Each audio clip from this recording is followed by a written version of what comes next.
Héctor Paglia, economista, consultor y asesor de empresas y además fue presidente del Banco de la Provincia de Córdoba. Doctor Paglia, ¿cómo le va? ¿Cómo le va, Ricardo? Primero que hacer una aclaración, ¿no es cierto?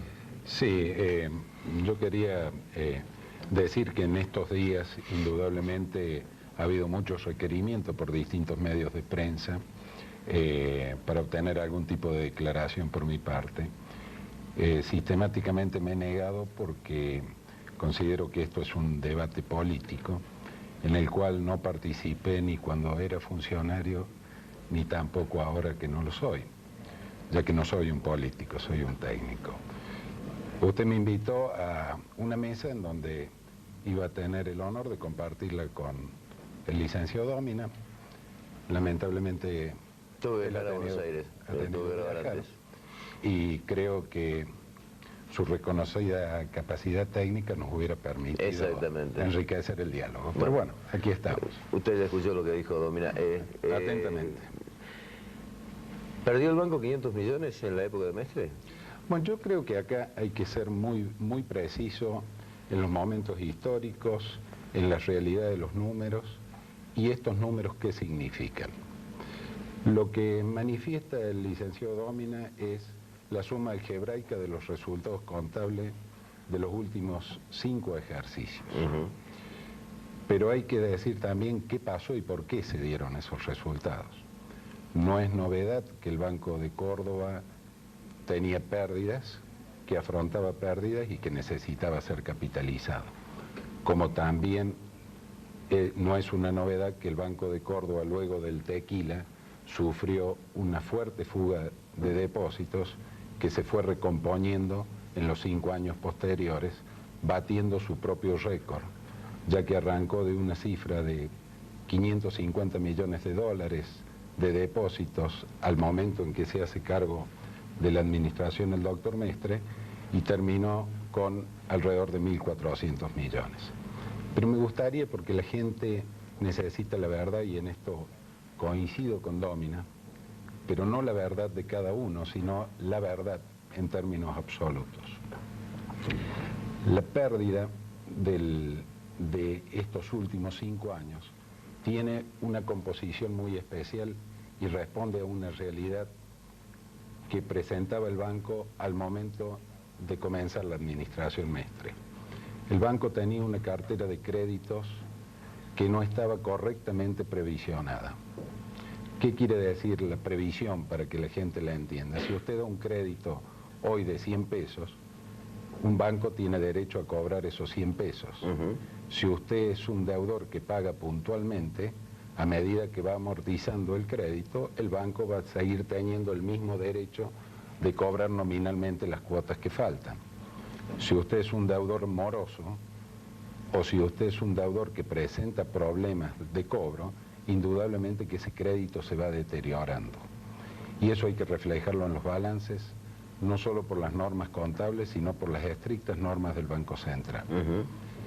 A partir del efecto tequila, el Banco Central ha sido muy celoso en aplicar estas normas, tan es así que el segundo día, en mi primer tramo de mi gestión como vicepresidente en el Banco Social, junto con el doctor Ferraro, me tocó recibir a la delegación de inspectores del Banco Central que textualmente me manifestó que venían a cerrar y a liquidar el Banco Social de Córdoba.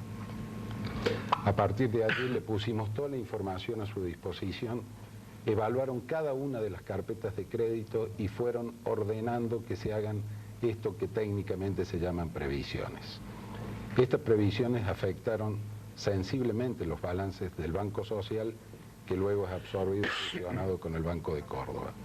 O sea, de esos 500 millones que bien señala Domina, hay más de 300 millones que responden a la actualización de los valores reales de una cartera de crédito que durante los años anteriores se había ido deteriorando y que no se había reflejado contablemente. Parte de esta pérdida también está compuesta por lo que fue el programa de fusión de la banca oficial, en donde por una decisión política se resolvió que todo el programa de retiro voluntario se afrontara con recursos propios del banco, frente a la alternativa que existía y que en algún momento la comentamos con usted en este mismo programa, de tomar financiamiento de los organismos multilaterales de crédito. Esto insumió también alrededor de 70 u 80 millones de dólares. Entonces, yo creo que, sintetizando, hay que ser muy claro, muy concreto, muy preciso en la verdad. En la verdad y diferenciar más allá de las banderías políticas cuál es la realidad, cómo se ha desarrollado este proceso y cuál es la situación actual. De todas maneras, lo que usted previsionó en última instancia es la pérdida de otra anterior administración, de créditos mal otorgados, mal dados de otra administración. Indudablemente, e incluso cuando el ministro Las Heras, y tengo que creer lo que leo en la prensa porque no he tenido oportunidad de hablar últimamente con el ministro, señala que él estima o que él cree que la última gestión radical produjo pérdidas en materia crediticia al banco, yo le sugeriría que analice cómo se ha ido produciendo la morosidad de esa cartera, no en el último año, porque el último año es gestión del actual gobierno, en donde también ha habido problemas económicos que han originado caída de estos créditos. Pero le señalo que en nuestra gestión tuvimos que dar numerosas refinanciaciones, porque no tampoco todos los créditos fueron créditos dados sin las estrictas normas crediticias, sino que había créditos de empresas pequeñas y medianas, de individuos, de profesionales, que dada la coyuntura económica, recordemos que esto arrancó con el tequila, necesitaban una refinanciación. Y allí hubo créditos que fueron otorgados con anterioridad a la gestión Mestre, que fueron regularizados a través de estas financiaciones, que luego entraron en mora, por lo tanto volvieron a caerse esos créditos, y pienso que el ministro Las Heras ha querido referirse de muy buena fe a este tema. ¿Alcanzan con 300 millones para poner en orden el banco? Mire, yo creo que ese es uno de los temas que tendríamos que estar discutiendo y analizando con profundidad, más allá de los problemas de índole jurídico, judicial o penal que en su momento fueron expuestos, y que si hay más, indudablemente que hay que denunciarlos, porque no es una dádiva a la sociedad, sino una obligación del gobernante. Creo que sí tendríamos que tener muy claro cómo se está armando la nueva unidad de negocios, cuáles son los activos y pasivos que la van a integrar y cuáles son los activos y pasivos que van a ser transferidos al presupuesto nacional. Y ahí es donde entiendo muy bien la preocupación del gobernador de la Sota, en el sentido de cuál es el número real, cuando él a lo mejor al comienzo de su gestión creía que el banco tal cual como estaba se vendía como uno vende el paquete accionario de una empresa, y le iba a permitir obtener recursos para afrontar su plan de gobierno, para poder darle un nuevo perfil a la deuda pública, para hacer obra pública. A ver si entiendo, quiere decir que usted habla de la calidad del activo y la calidad del pasivo. Puede ser de que en algún determinado momento la optimización de la calidad del activo caiga y la de calidad del pasivo suba hasta el extremo de los 300 transformarse en el doble. Acá hay una ley sancionada por nuestra honorable legislatura, que un paquete de leyes que hacen a lo que se denomina el nuevo Estado, una de las cuales hace referencia a la incorporación de capital privado al Banco de la Provincia de Córdoba. Se está hablando que se va a constituir una nueva unidad de negocios, lo ha dicho el licenciado Dómina, nos hemos enterado por la prensa que ha habido reuniones de alto nivel con funcionarios del Banco Central, con funcionarios del Banco Mundial, para poder determinar quién va a ser el asesor jurídico y financiero de este proceso, y que se va a armar esa unidad de negocios. ¿Cómo se le va a armar y cómo se la va a componer? No la conocemos, por lo tanto no podemos emitir un juicio, y sí sería bueno debatirlo y poder tener los datos precisos de cómo va a quedar constituida la nueva unidad de negocio y qué es lo que va a hacer el Banco de Córdoba residual, llamémosle así, que eso sí va a impactar en el presupuesto provincial, y que para eso es lo que se está procurando financiación del Banco Mundial. Financiación que no es concesional ni gratuita, es decir, la provincia va a tener que pagar los servicios de interés y vamos a tener que pagarlo. Entonces, le repito, yo cuando escuché las expresiones personalmente del gobernador de la Sota, quien tuvo la gentileza de invitarme a la asunción del directorio de Córdoba Bursátil, entendí su preocupación, entendí la dureza de su discurso orientado a ese sentido, porque quizás él íntimamente esté pensando cuál es realmente la salida que le va a dar. Es decir, que usted no descarta, más allá de la prudencia que le conozco, no descarta que esto pueda potenciarse, o sea, esos 300 transformarse en un valor superior.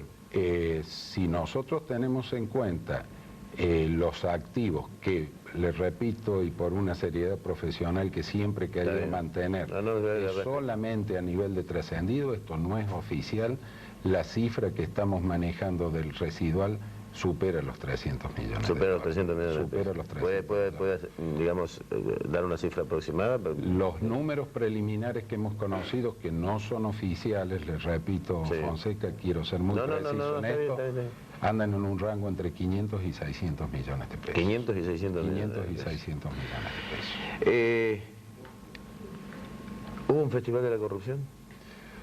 Bueno, esto está en sede judicial. Yo creo que la justicia de Córdoba ha actuado, y aquí también debo referirme a lo que conozco, que es nuestra gestión, en el sentido de que cuando llegamos al Banco Social y luego al Banco de Córdoba con el doctor Ferraro, encontramos numerosos procesos judiciales en marcha, atendimos todos los requerimientos de la justicia, armamos y pusimos en funcionamiento una oficina de requerimientos judiciales para que fuera mucho más ágil el acceso a la documentación por parte de los jueces, y por otro lado, para que no tuviéramos que tener un escenario de allanamientos en las casas bancarias delante de la clientela permanentemente. Esto lo juzgará la historia, lo ha juzgado la justicia, y en los casos que ha habido corrupción ha habido las condenas correspondientes, y si han quedado casos que todavía no han aparecido, creo que la justicia de Córdoba ha dado muestras de independencia para poder llevar adelante. Doctor, la última y sintética, tal cual como usted lo define con este estudio que no son cifras oficiales, el Banco de Córdoba está absolutamente perdido. Yo acá le voy a responder quizás con algo que se escapa a lo técnico y va más a lo sentimental. Creo que deberíamos pensar, como toda opción, en cuáles son los pros y cuáles son los contras. Indudablemente que el Banco de Córdoba, en una tradición centenaria, cumplió con todas sus obligaciones, devolvió en los momentos más críticos los depósitos a quienes habían confiado en él, mientras que muchos bancos privados cerraron sus puertas, jamás asistieron al pequeño y al mediano empresario, jamás estuvieron al lado del hombre de campo. Y si esta es una tarea que, como bien dijo el licenciado Dómina, es tarea de fomento y va a estar a cargo del Estado, indudablemente que vamos a tener que explicitarlo en el presupuesto, y vamos a tener que decirle a los cordobeses cuál es el costo en materia de impuestos para solventar esa actividad. Esa es la parte sentimental. ¿Ante la parte técnica? En la parte técnica, yo creo que la situación del banco hoy es una situación comprometida desde el punto de vista de su capital, no es una situación comprometida desde el punto de vista de la liquidez. Yo quiero decirle a los cordobeses que sigan confiando sus depósitos al Banco de Córdoba. No veo en el análisis que hacemos permanentemente ningún riesgo de falta de pago de esos depósitos, y creo que, bueno, ya lo otro corresponde al terreno de la política, decidir qué hacer con esta herramienta.